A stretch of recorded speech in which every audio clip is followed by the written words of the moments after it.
Hello and welcome to A Stitch in Time. Today is Wednesday, April 4th, 2018, and this is episode 54.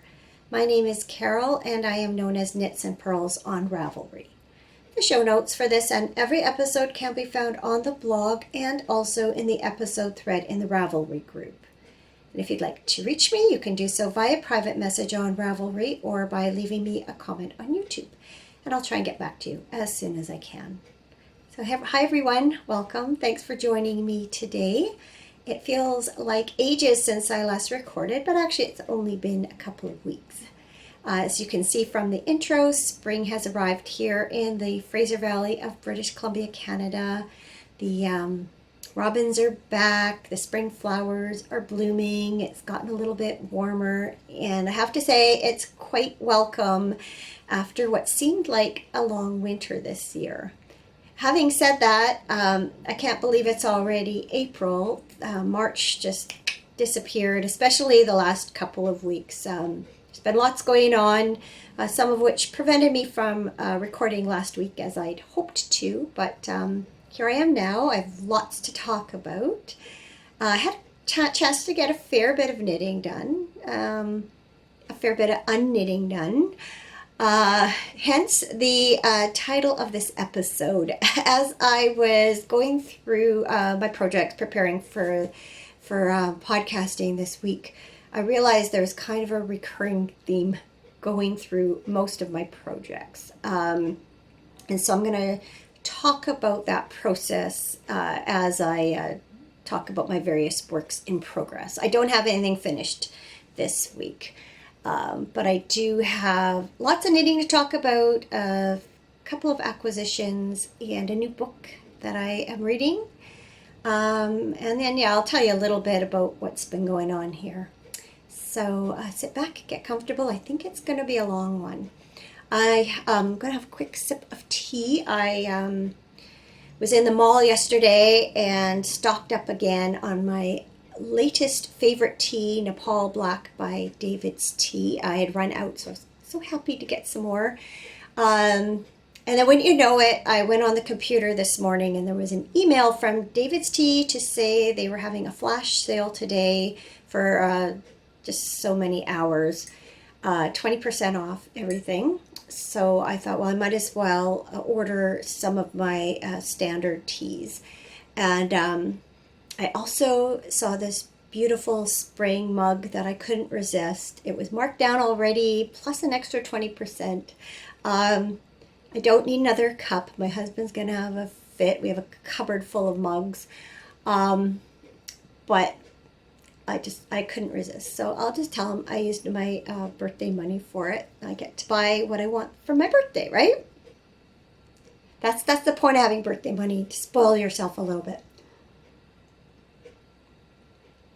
I do love this one, though. I've shown it many times. It's not quite dandelion season here yet, and I've seen a couple in the front yard I need to get out and dig up before they bloom. Although I have to say, it's kind of a losing battle because our neighbors beside us, their yard's full of dandelions, so there's not much you can do about it. The seeds spread. And our backyard, pardon me, has quite a few. We're actually re-landscaping our backyard this year. That's our big project for the year, and so eventually we'll have nicer lawn back there, but for now, like I say, fighting a losing battle.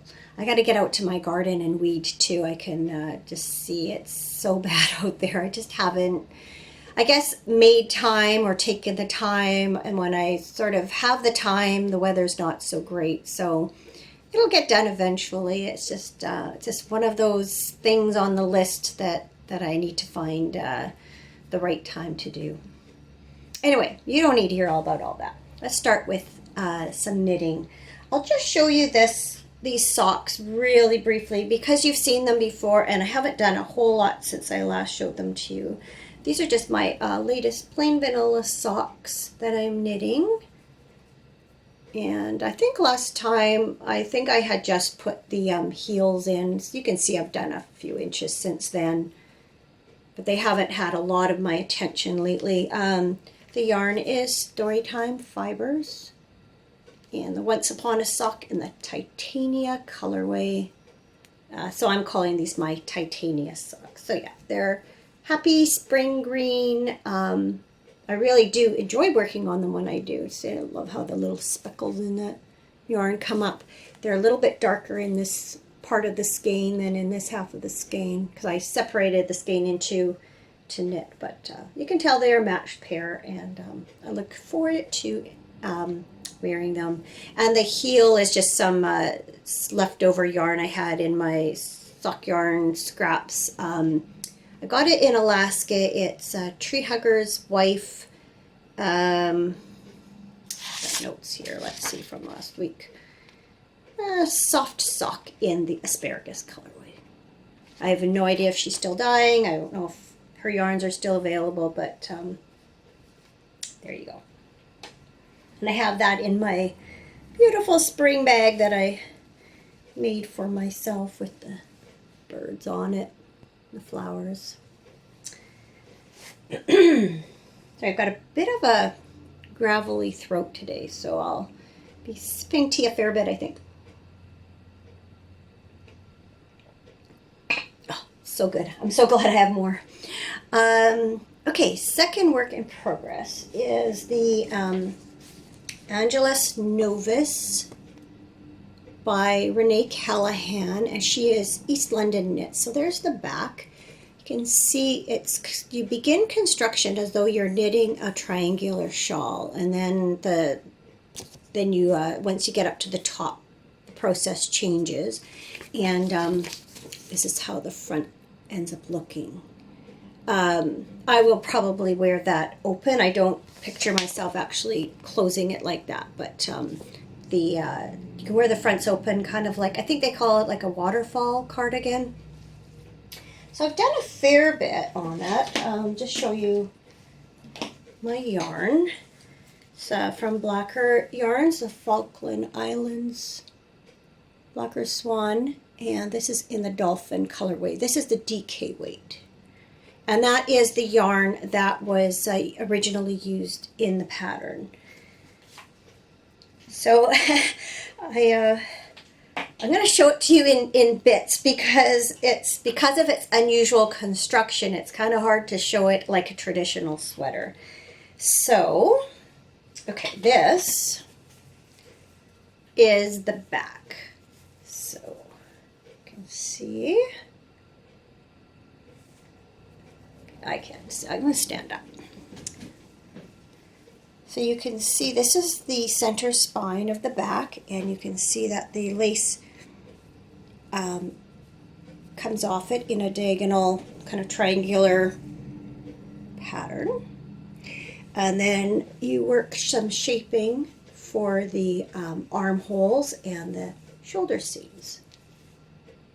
And then once that's done, you pick up the remaining stitches from either side of the original triangle, and you start to construct the, this is the armhole. Here, let's see if that makes sense. Right now I'm working on the front and the armhole. So I am gradually going up the armhole here till it matches the top. And then the front extends like that. So I'm not sure that I can actually show it to you in a way that makes sense if I were to do it. I'll try this. So if this were the front, or this is the back, and you can see that the front is starting to be shaped that way, and then the other side, and they'll overlap like they do in the photo. So again, that's just a reminder of how the front's going to look. So I have to say that while I have gotten quite a bit of enjoyment out of knitting this sweater, I've also had some frustrations, and I do have some criticism about the pattern and the way it's written. I guess I feel like when I pay for a pattern, I should have all the information I need to knit it with confidence, without any guesswork, especially when I'm knitting an unusual construction such as this. Now, the pattern does contain quite a good schematic, so you do have a sense of how the sweater itself is going to be constructed. And it's very clear how many repeats of this lace pattern to knit for your size and how many stitches you will have on the needles once that step is done. My confusion and frustration began when it came time to shape the armhole, the neck edge, and this shoulder area. So the first step is to cast off your center stitches, and then you're working one side at a time to shape this area. So you begin some armhole decreases, and you're told to work those decreases until your armhole edge measures a certain number of inches. And that's where my first second guessing or confusion arose. Normally when you measure an armhole, you're not measuring the armhole edge itself. You're not measuring the slope of the armhole. You're measuring the depth of the armhole, and those two measurements are different. So I was second guessing myself whether I should be measuring my actual armhole depth at that point, or whether I should be doing what the pattern says and measuring the armhole edge itself. And then you are instructed to work a series of yarn over short rows, and that shapes the remaining of the armhole and the slope of the shoulder seam. And you are told to work those short rows a specific number of times for your size, or until you've worked all the available stitches. And then you are told you'll have approximately X number of yarn over gaps for your size, but you're given a specific number for each size. So it wasn't till I stopped to do some math that I even had an idea, because you're never told when all that's done. You're not told how many stitches you should actually have on your shoulder seam. So combined with the confusion about where I should have measured, and combined with this confusion of, well, how many stitches does that kind of all amount to in the end, I didn't really know if I'd knit the right depth of armhole to begin with. I had to do the math, and I was able to figure out, okay, when I'm done all these short rows, I should have X number of actual stitches left on my shoulder seam for my shoulder. And I guess I just didn't understand this need for approximately, and to me it should have said work X number of decreases on your armhole, then begin the short row shaping and work it X amount of times. Because if you have the gauge that's indicated in the pattern, there shouldn't be any approximation, or you should have about this many stitches, or you should have about this many yarn over gaps. It should be pretty specific. And that's where I felt like the pattern kind of fell down. It almost felt lazy to me. To me, it should have been, like I say, work X number of, these decreased rows X number of times, then begin your short row shaping and work it this many times for your size. And in the end, you should have X number of stitches depending on your size. So I found that really frustrating. It made me have to take a break from my knitting, do some math, figure out if I was beginning my decreases at the right place, or if I should be working, my short rows at the right place, or if I should be working one or two more sets of decreases or less decreases. I believe it's all going to work out in the end, but then that's another problem, is that the schematic does not actually show you what the armhole depth is supposed to be for your size, and it doesn't give you an indication of how long this shoulder seam is supposed to be for your size. And so it's still a little bit of guesswork involved. The next step is to work your fronts, and that's very clear. It tells you to work so many rows, and then you will be measuring your armhole depth from that. These little stitches here are going to form the bottom of the armhole itself. And you are instructed to, you keep increasing in the front until you reach a certain height. And then you begin, I think it's some decreases or some shaping, and you're supposed to work it until it's the same width as your armhole. So again, because I've established this size now, I don't think that will be too difficult to follow. But again, there's no real sense of you should have this many stitches on your needle when you're finished or any of that. I guess for me, I'm used to more very specific instructions, and to me, if you're working with a particular gauge, those numbers should be available to you as a designer when you scale your pattern. I just feel like there's too much loosey-goosey stuff. And like I say, especially when you're working with an unusual construction, I just feel like you should have more specific information to be working from. Having said that, now that I've conquered this area, I'm pretty confident that I can construct the front to match up with it. And it does look like it'll be the right size. And I still like the pattern, and I do feel like from what I've noticed with the sleeve instructions, I think they're fairly straightforward. I don't anticipate any issues with those. I honestly haven't looked super carefully, but sorry, a bit of a rant, I guess.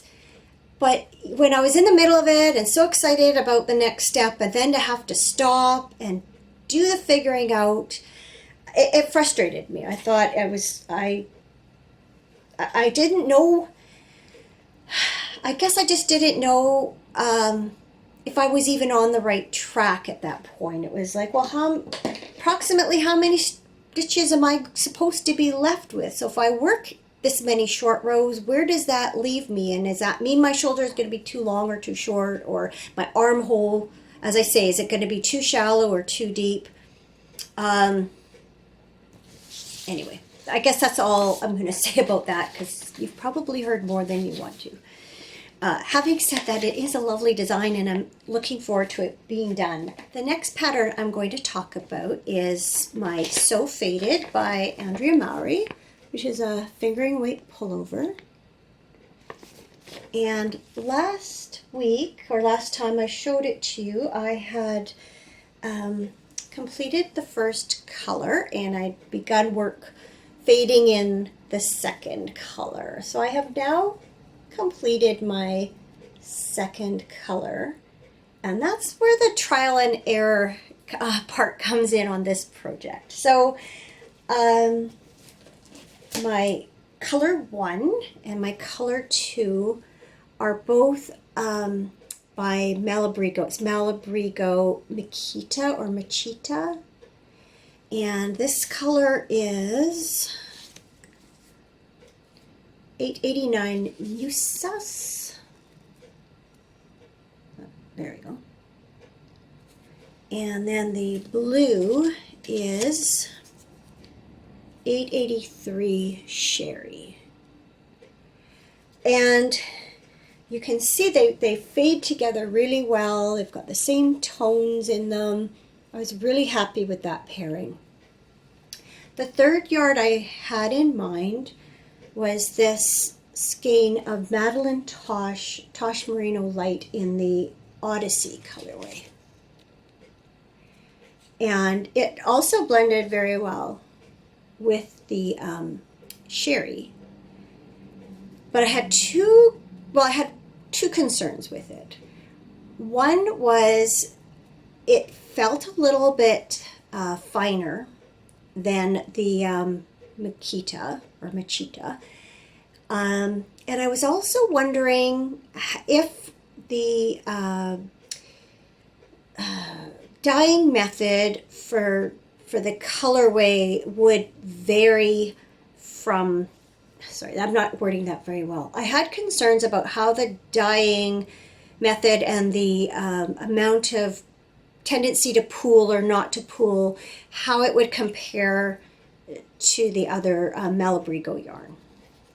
And I was right to be concerned, as it turned out, because this definitely pooled differently and not in a way that I liked. And so I tried a couple of different things. I first, when I started, I just alternated with this color as normal and knit a row in this, knit a row in this, till I think you do a total of 10 rows to fade the colors into each other. And then I kept knitting with this one as is.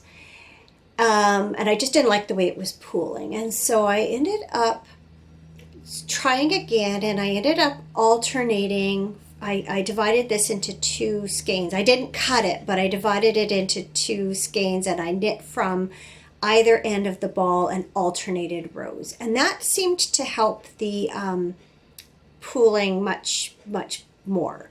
And I could have lived with that, except that my other fear became a reality, and it's just a little bit lighter than this yarn, and I could see the difference in the knitting and the gauge, and it was just that little bit looser looking. It was letting the light in more, and I knew I just wouldn't be happy with it.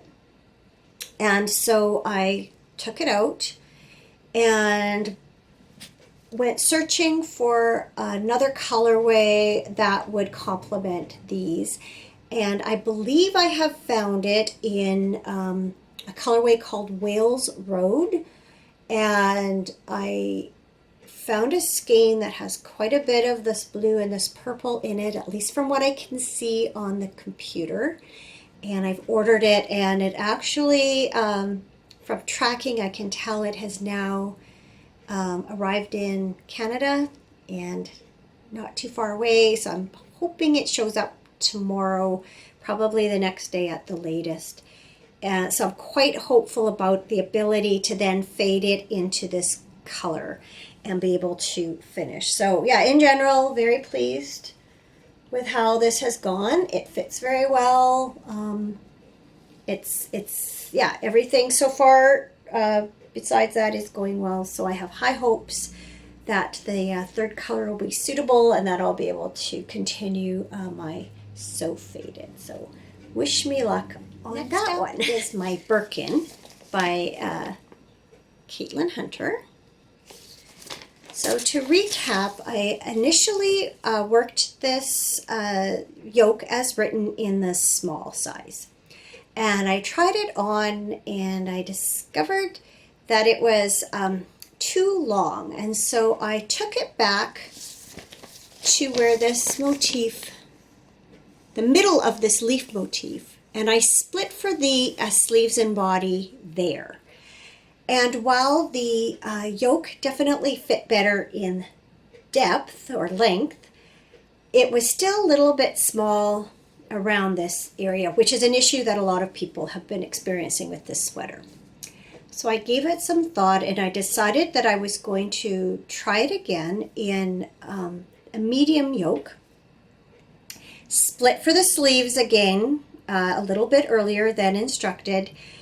But I didn't like how big the actual medium body was going to be, and so I decided, rather than increasing after this last leaf motif as instructed, that I would stay with I would not increase after that. And so I would end up with a size that was somewhere between a small and a medium. So I think when I recorded last, I had worked my way partway down the yoke. So since then, I completed the yoke, and I split for the sleeves and body, and I blocked it. And I am very happy to say that it appears like it's all going to work out. As you can see, I've now worked my way partway down the body. So first I'm going to tell you what yarn I'm using, and then I'm going to go try this on so you can see how it's coming along. Because if you've been following my Birkin adventure, you know, it'll mean something. So I am using the Blacker Swan Falkland Islands wool in the 4-ply. The main color is called Stone. The green is Tussock. This darker crimsony color is Mountain Berry. And in my original sweater, I had used this lighter pink, which is called Tea Berry. This greeny yellow is Balsam Bog. And then this is Pale Lavender. In retrospect, I'm wondering if I shouldn't have ordered the lavender itself, which is a darker color, for this, for my second attempt, or I guess third attempt, because it is not as dark a color as this Mountain Berry, and it might have looked better, but I didn't. I'm not going to at this point. Other than that, I'm quite happy with how this stands out. I prefer it without the baubles, although I didn't mind it with the baubles. And best of all, it looks like it's going to fit. So I'm going to pause the camera here, and I'm going to go try it on so that you can see for yourself. So there you have it. You can see that there's more room in through here. And you can see that by shortening the yoke that it's not all bunching up like it was. It's not riding too high on my neck. I have been working, I don't know if you can see, waist chafing here in the front, about a quarter of the way in from the side, and on the back about a third of the way in from the side. So, of course, the sweater still lifts if I do that, but then that, I think, would happen with any yoked sweater.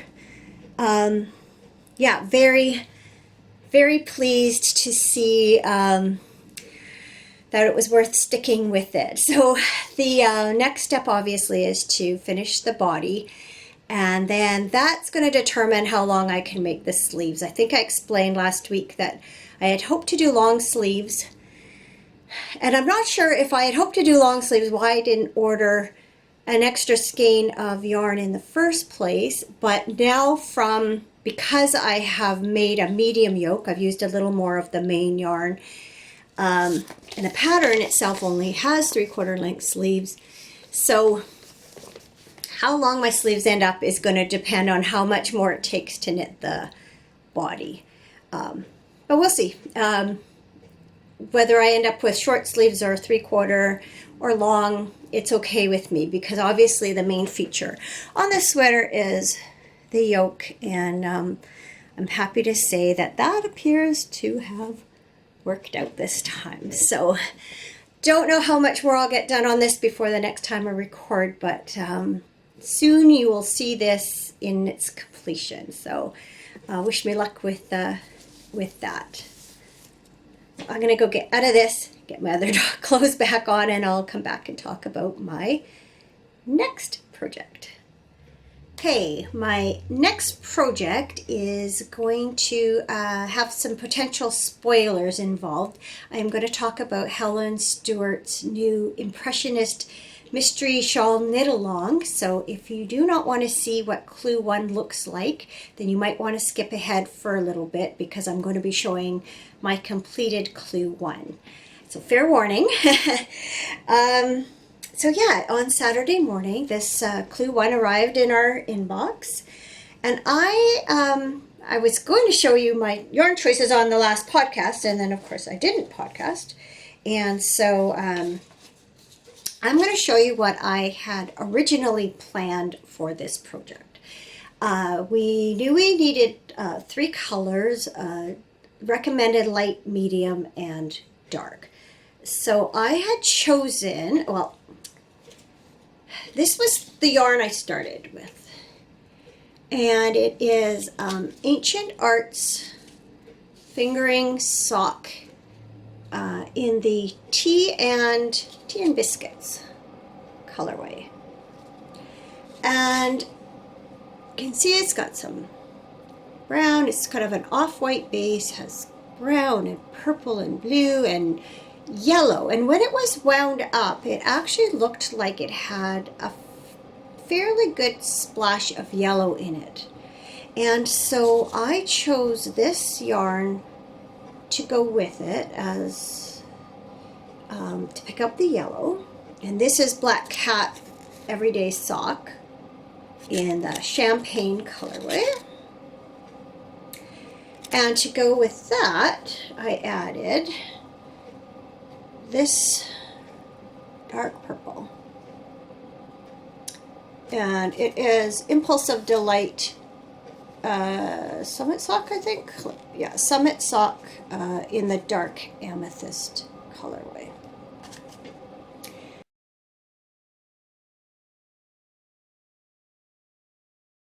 So because it's a mystery, you don't know what you're going to get when you start knitting.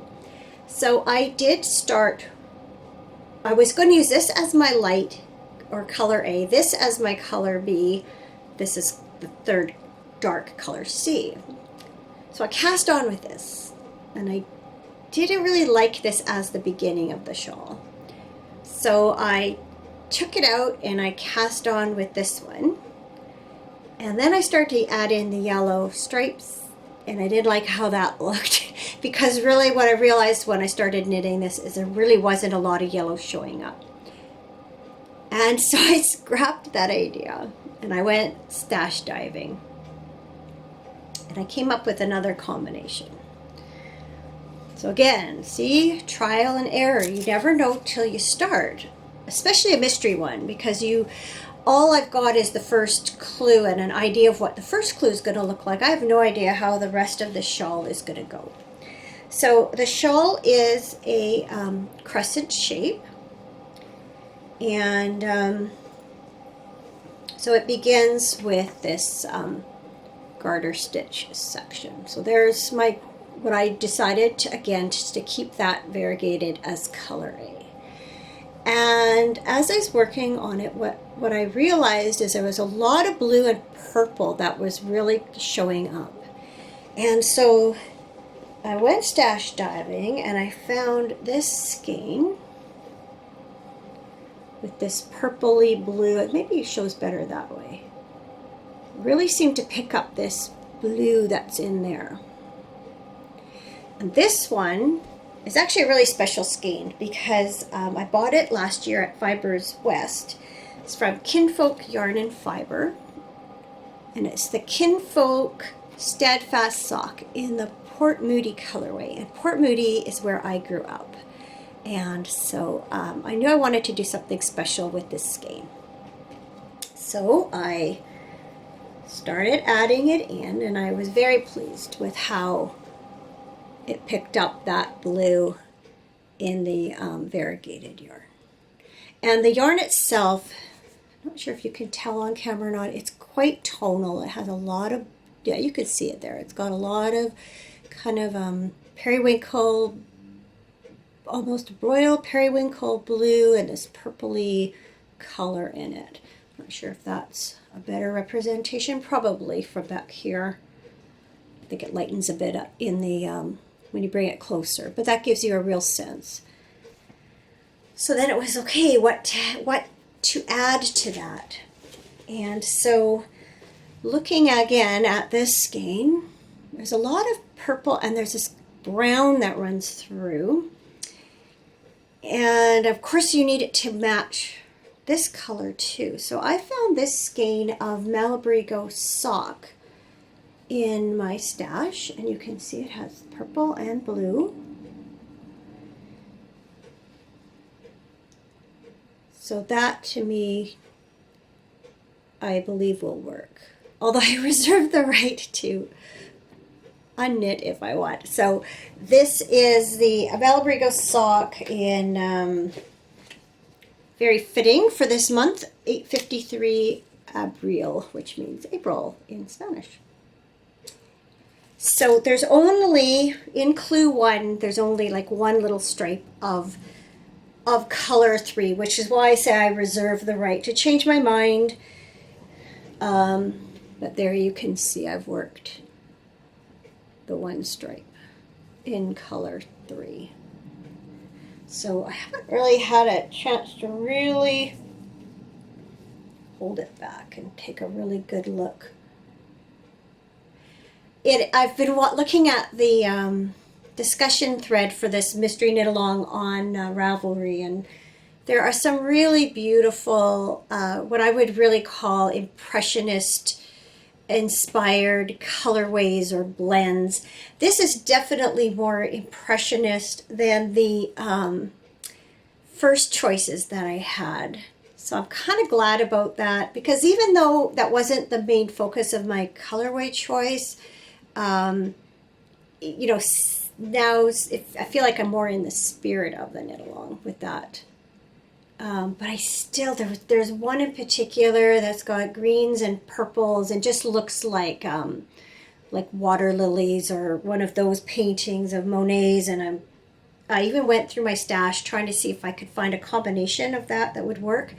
I couldn't find just the right combination, and plus, while I love the look of that colorway or color combination, I'm not sure that I would ever actually wear it, especially given the kind of colors and clothes I have in my wardrobe. So I feel like this in general is a better choice anyway for going with more things. So I'm pretty happy, especially when I see it on camera. I'm quite happy with how that's shaping up. So the next clue comes out next Saturday, I think. Yeah, next Saturday. So I'm looking forward to that. Okay, tuck this away. So that's what I've been working on. So those are all my current projects, which, well, how many are there? 5? 1, 2, 3, 4. Yeah, 5. And as you can see, except for my socks, plain stockinette socks, they all have that element of, you know, trial and error running through them. Just gonna duck out of camera for a second. Another project that has been on my mind actually quite a bit. You have seen this before, but not for a long time. It is my Cedarburg Shawl by Tabitha Hedrick, and this was initially a mystery knit along from Sweet Georgia Yarns, and I discovered it after the mystery was over, but I really liked the shawl. And this is all knit in Sweet Georgia Yarns Tough Love Sock. This is the Smitten colorway. The pink is Orchid, and this is called, oh shoot, see if I've got the tag here, Gold Mine. And I've actually got a good portion of it done. You can see it's kind of one of these asymmetrical shawls. And it alternates between some broken rib and this areas where you stripe the two colors, or then sections of garter where it's just the one color. And I had begun the first lace stripe, and I think there are 3 or 4 of those. Let's see, yeah. That's a look at the finished shawl. And again, it's one of those things that as you work on it, you start to have second guesses. And the part that I was second guessing was the amount of the gold that was really showing up, because gold is not a color I wear a lot or at all, if I'm honest. And I guess from looking at the pattern, I didn't realize that it would be so prominent in here. Looking at the pattern photos, I thought that these areas were more just plain like that. So when I saw this much gold, I was a little bit hesitant. And then when I added, although I really loved the pop that the orchid gives to the shawl, again, I'm just not sure about its wearability. So I started thinking about another color to complement the smitten and the gold mine, because I really like how those two look together, because as you can see, the smitten has a lot of that gold in it. But I started to look at this purple, and I had a little mini skein of this ultraviolet colorway. And my daughter Jessica was going to the what's it called? Fibers West a couple of weeks ago, and I asked her to look for a skein of it for me. And so this, even after all that work, is going to hit the frog pond. I do not know if I'm going to re-knit this shawl with the 3 colors. Probably not. I will probably find a pattern where the gold is sort of less prominent, and instead of adding the orchid, I'm going to pair or complement, or not pair, if there's 2 you pair it, I don't know. I'm going to add in this, I'm going to find a place where I've got the gold and there's a pretty good area. So you can see there's the gold, there's the smitten, and I'm going to complement it with the purple rather than the hot pink orchid. So this again is called ultraviolet. And I think I will be happier with the results of that. So yeah, it's a shame to undo all that work. I would like to do this shawl again in a different color combination because I really like it. I think it's a lovely pattern. I just think it's something I need to rethink as far as color choices. But I would like to do another 3-color shawl with those 3 colors together. So, and again, another trial and error thing. And as you can tell, and if you've watched for any length of time, I'm not afraid to take out something that's just not working for me. This has been sitting literally in my bag since January, I think. So it's not getting used anyway. So I might as well turn it back into yarn and make something out of it that I'm happy with, rather than have it sit around abandoned for, who knows how much longer, right? I sort of concluded at some point that I was just never going to finish it because it was never going to wear it. Okay, so that's it for actual projects that I'm going to talk about.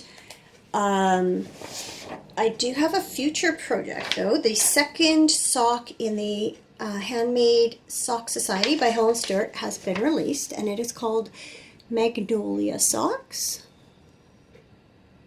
And I haven't cast them on yet. Originally, when Helen released a picture of the yarn that she used, I went stash diving and I found this quite a bright pink one. And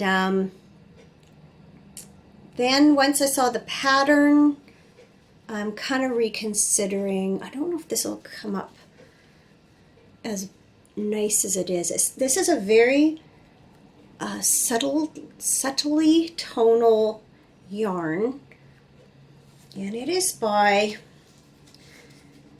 Alpha Bee yarn, and it's called Luxe Bee. It's 50% merino, 50% silk.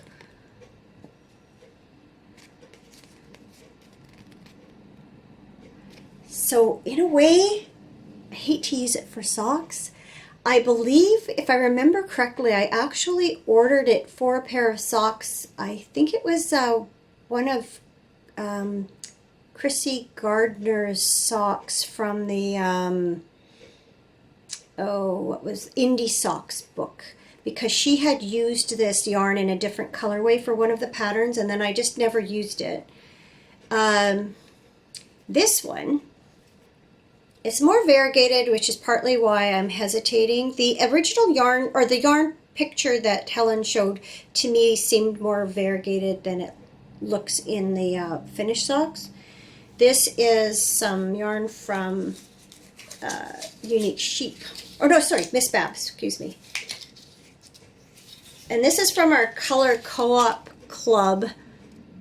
And it's from July 2011. And this I actually got because it's called, where did she put the, Summer Pinks is what she called it.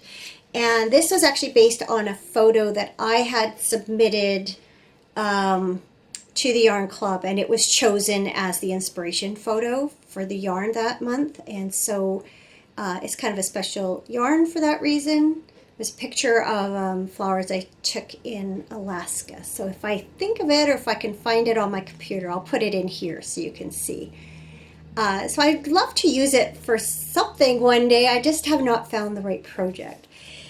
So I'm still not 100% sure what I'm going to knit these socks from.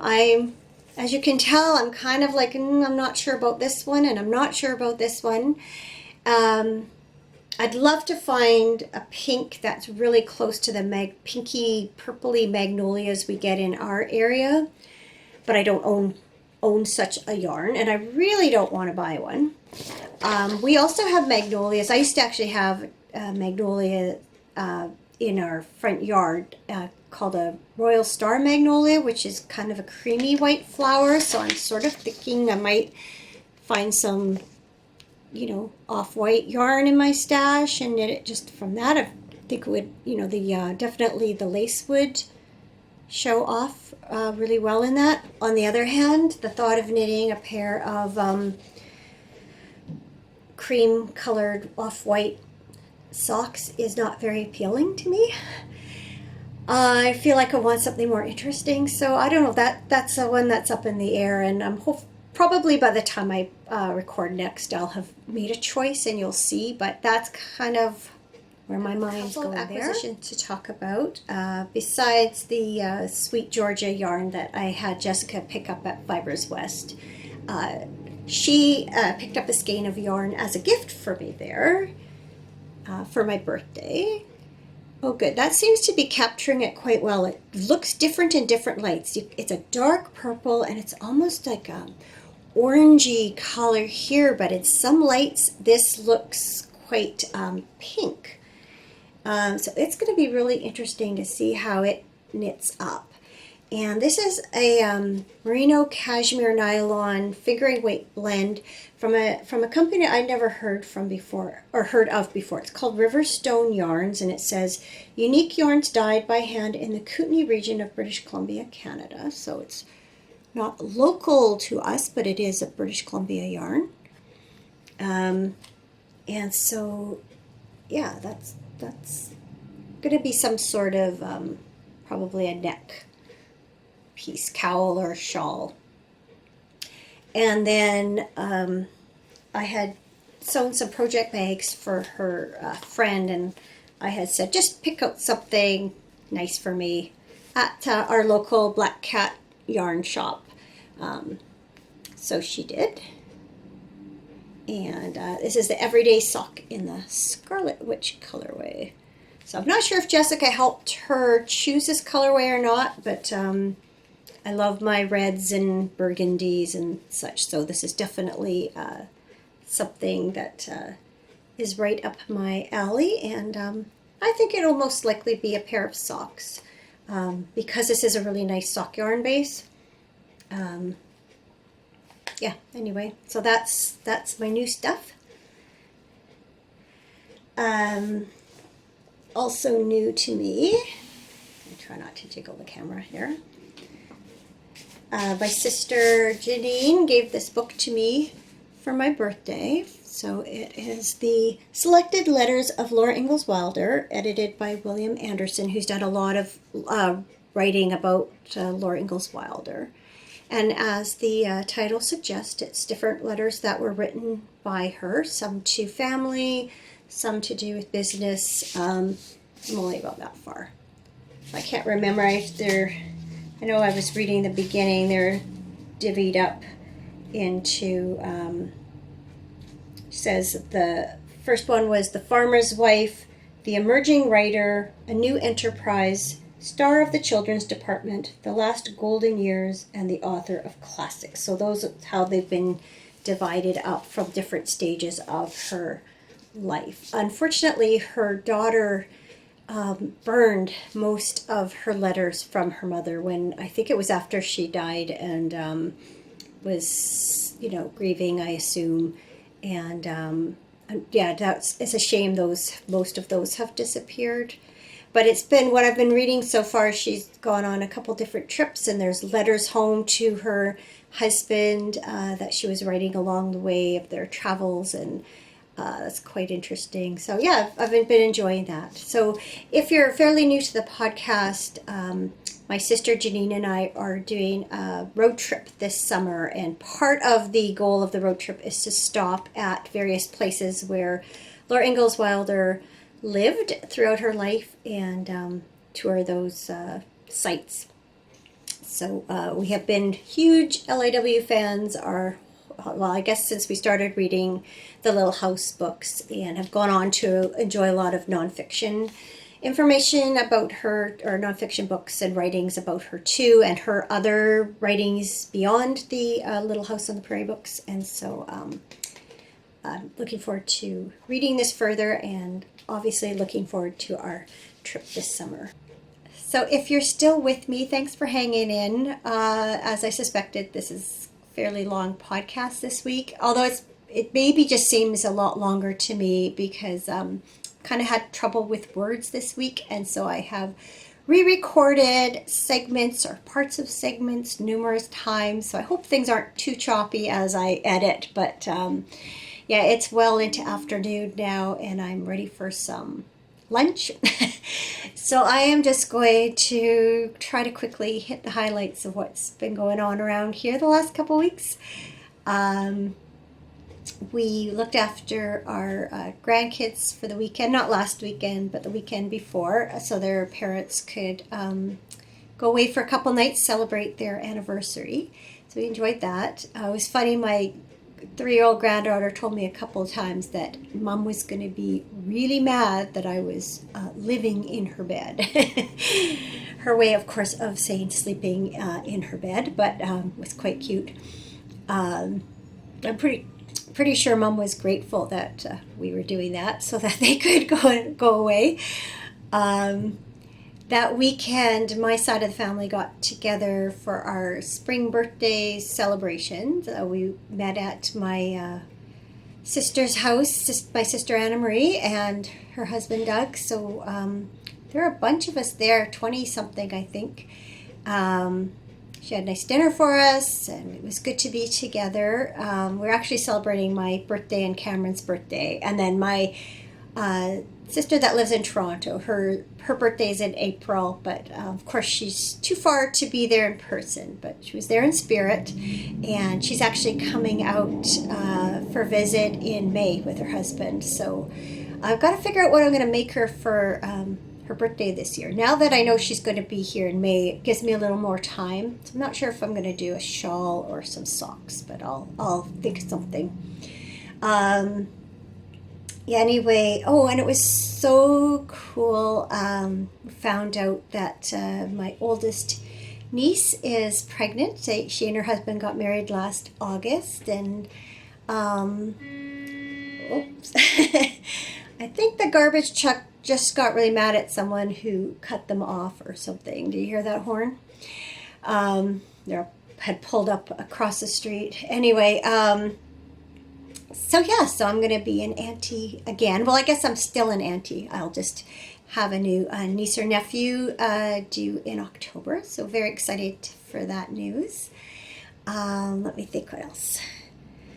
Oh, I missed recording last week. My brother-in-law had surgery on Monday, and his long story short, his wife was away, and he had asked me if I would take him to the hospital and then pick him up the next day. He was just having day surgery, but because of some health issues, they wanted to keep him in overnight. So he fully expected to go in Monday, come home Tuesday, and as it was, the surgery was a little bit more complicated, and he was in more pain than he'd expected, etc., etc. So in the end, he actually didn't get released until Thursday. So I wasn't going to record Tuesday because I assumed I would be going to pick him up. But then when he was staying in another night, I wasn't going to record Wednesday. I thought I'll put it off till Thursday so there's no interruptions. And then as it turned out, because he stayed in an extra day, I'd lost my Wednesday. And by the time I picked him up and got him home and settled on Thursday, it was afternoon, and it was just not enough time to record and edit, etc. And I really wanted my weekend free because of it being the long weekend, and Cameron was going to be home. So that's why I didn't record. So we had a really good weekend. Hope you all had a nice long weekend. We had Friday night was drain the keg at the curling club. It's something they do every year. It's kind of a year-end dance to just kind of cap off the curling season. So they have a DJ, and well, they used to be able to lower their alcohol costs. Now, due to regulations, they offered everyone a free drink instead. But anyway, we went with Allison and Stan, my other sister, and her husband, who we both curl with. So we had a nice night out. And then Saturday, it was supposed to be the icebreaker tournament for my husband's ball league, but because of it being the Easter weekend, they didn't get enough participation, so they canceled the tournament. But his team and another team got together anyway and just basically played a casual game just to get some batting practice and stuff in.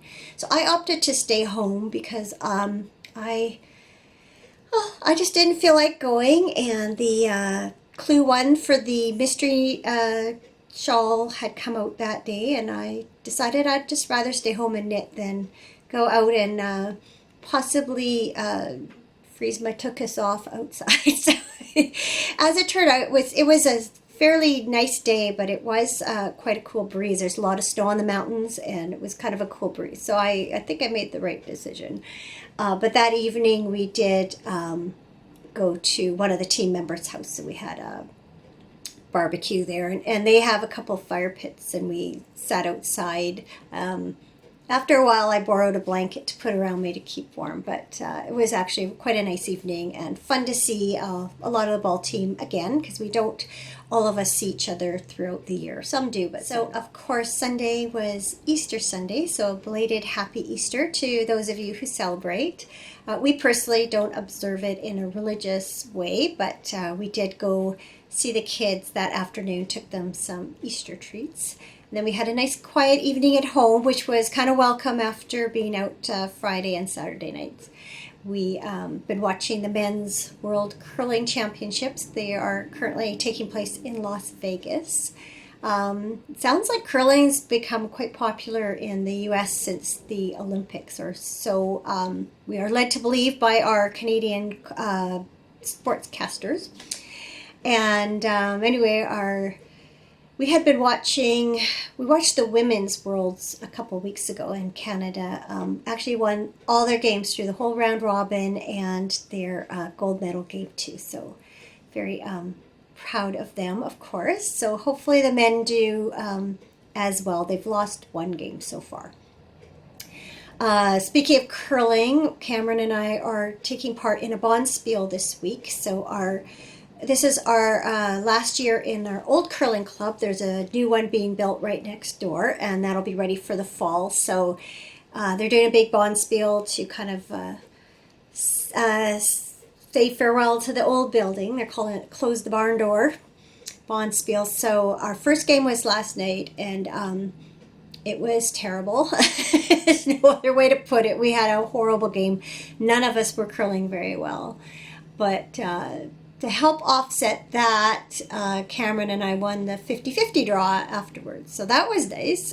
Basically what we won will pay for our Bonspiel fees and a little bit more. So that kind of worked out really nicely. And then tonight is supposed to be the first night of official night of ball for Cameron, and I have score kept ever since his first game with this team. Someone asked me at the time, "Do I know how to score keep?" It's like, nope. She showed me, and I've been doing it ever since. It is supposed to pour rain. It has not started yet, but apparently we're supposed to get a lot of rain over the next couple of days. I am hoping I guess I'm hoping if it does rain that they cancel the game. And, or I'm hoping it doesn't rain as hard as they're predicting, because I'm not real keen on sitting in the dugout, keeping score and freezing. I'll be honest. Part of me thinks, I don't really have to do this, but it's kind of come to be expected. I've done it for over 20 years. So even though I don't play, I'm basically part of the team. So I do feel like I need to show up, but I'm really, really tempted not to. Anyway, I'm sure it'll be fine. I think that's about it. This has gone on way, way too long. So we'll be curling this week at least 3 times more. We're guaranteed 4 games in all. So we curl again Thursday evening, Saturday morning, and then we'll see from there. And then there's a dinner dance Saturday night at the club. So it should be nice. Be a fun weekend. Hopefully our curling picks up. Hopefully got all the bad stuff out of the way in the first game. So cross fingers for that. So I don't know how much knitting I'll actually get done this week, but I'm sure I'll have something to show you next week. And as far as I know, I'll record as planned next week. Just have to figure out whether it's going to be Tuesday or Thursday. Now that ball is back on, Wednesdays really don't work really well. I don't know that I sort of doubt I'll get this edited and uploaded before tomorrow, Thursday, but that's just the way it is. I'm just glad to have had a chance to sit down today and actually get this recorded, because I've been thinking about it for a while and really regretted not being able to last week. So now I'm just rambling. Well, I've probably been rambling the whole thing, but have yourselves a great week. I will see you next week. Take care till then, and happy knitting.